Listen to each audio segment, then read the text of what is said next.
ajmain. Amma ba'du. Pertama-tama yang paling utama, marilah kita panjatkan puji syukur atas kehadiran Allah Subhanahu wa taala. Yang Maha Pengasih tak pilih kasih, yang Maha Penyayang tak pandang sayang. Karenanya kita dapat berkumpul di tempat yang insya Allah berkah ini. Amin amin ya rabbal alamin.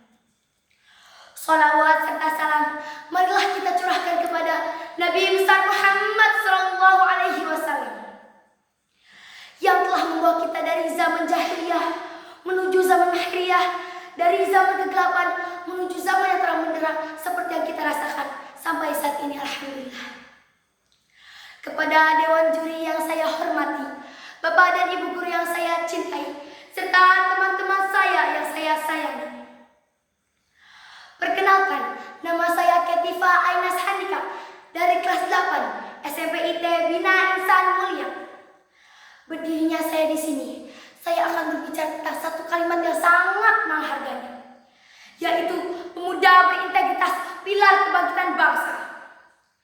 Namun, dalam satu kalimat itu ada satu kata yang lebih mahal harganya, yaitu integritas. Di tengah arus globalisasi dan perubahan zaman yang begitu cepat, seringkali kita terjebak dalam perlombaan mencapai kesuksesan material, namun merupakan fondasi karakter yang paling utama. Hadirin sekalian, sejarah mencatat bahwa kemerdekaan ini bukan sekedar terlahir dari kecerdasan, kepintaran, melainkan dari kejujuran dan keteguhan prinsip para pemudanya. Pada tahun 1928, para pemuda-pemudi bangsa Indonesia dari berbagai suku, ras, agama, budaya, dan daerah berkumpul tidak untuk menyatukan visi di bawah sumpah yang suci.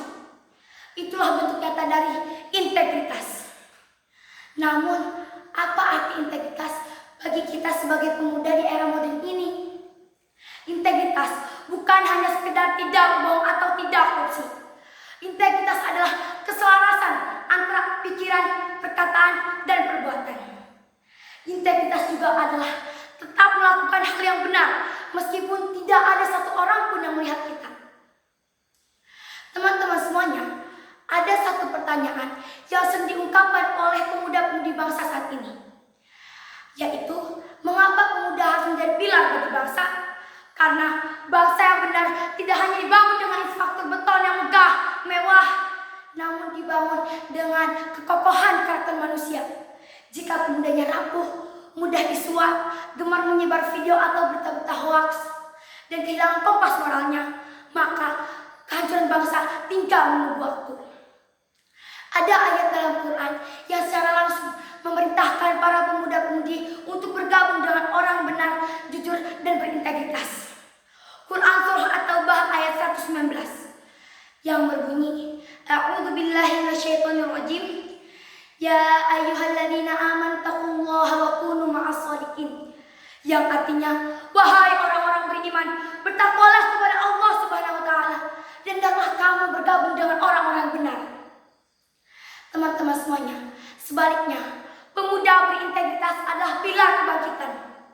Jika pemuda itu memiliki integritas, maka yang pertama, ia akan menjadi pemimpin yang dipercaya. Karena kata-katanya dapat dipegang oleh kaum yang dipimpinnya. Kedua, ia akan menjadi inovator yang memberikan solusi untuk kemaslahatan, tidak untuk mencari popularitas saja. Yang ketiga, ia akan menjadi benteng moral yang berani berkata tidak pada ketidakadilan. Teman-teman semuanya, kebangkitan bangsa ini ada di pundak kita. Jangan biarkan pundak ini hancur karena sifat pragmatis para oknum-oknum yang menghalalkan segala cara. Mari kita buktikan ada pemuda bangsa ini adalah pemuda yang satu kata dengan perbuatan. Kita tidak perlu kata-kata, tapi kita perlu bukti yang nyata. Marilah kita jadikan integritas jadi identitas. Marilah kita jadikan bangsa Indonesia ini menjadi bangsa yang berdedikasi, bermoral, dan bermartabat. Sebelum saya pamit, izinkan saya mengutip sebuah kata-kata bijak. Harta bisa dicari, jabatan bisa diraih, tapi integritas yang sekali hilang sulit untuk ditemukan kembali. Sebelum saya pamit, izinkan saya untuk memberikan pantun kepada teman-teman semuanya. kasa. Beli kasa untuk membalut luka. Ayo berjuang selagi muda agar berjaya di masa tua. Mohon maaf jika ada kesalahan kata